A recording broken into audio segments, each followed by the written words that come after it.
Global warming is definitely the single greatest environmental challenge that the planet Earth is facing at present. It is essential to understand the gravity of the situation. The fuel we use in order to power our houses, cars, business, and more is heating up the planet faster than expected. We are recording the hottest days and decades ever. What's alarming is that the temperature of the Earth has climbed to be the highest it has been in the past 12,000 years. It's only get worse from here if we don't stop it now. As the planet is getting hotter, we need to collectively act right now instead of wasting more time. The primary cause of global warming is fossil fuel. Human beings are addicted to burning them, which produces coal, oil, greenhouses, gases, and more. The power plants, cars, and industries produce carbon dioxide, which stays in the atmosphere for 5 decades or more. This is the reason why the temperatures of the Earth rises. And well, it's time. The time is now to do something to prevent the global warming. Otherwise, it'll be irreversible. Electricity and transportation contribute largely to global warming.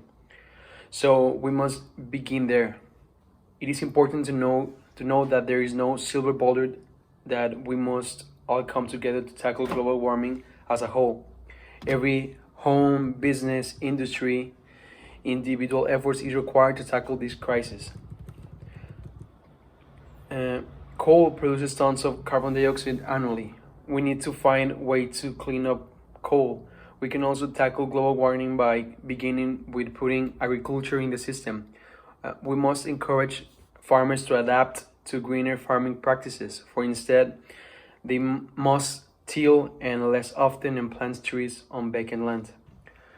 Moreover, the same regimen needs to be applied to other industries, producers of carbon dioxide. For instance, the transportation industry of cars, trucks, planes, and more produces 28% of the carbon dioxide emissions. Thus, we must reduce these emissions by enhancing the fuel efficiency of the vehicles. Also, it is high time we got rid of oil and gasoline-based fuels and opt for greener alternatives. On an individual level, also, we must work to adopt a greener and a healthier lifestyle. Try to drive less, walk more, or take public transport. Get into the habit of recycling and avoiding unnecessary waste of goods. Save electricity by switching off appliances when not in use. Most importantly, plant a tree, as a single tree can absorb 1 ton of carbon dioxide in its lifetime. Thus, remember the change began with us.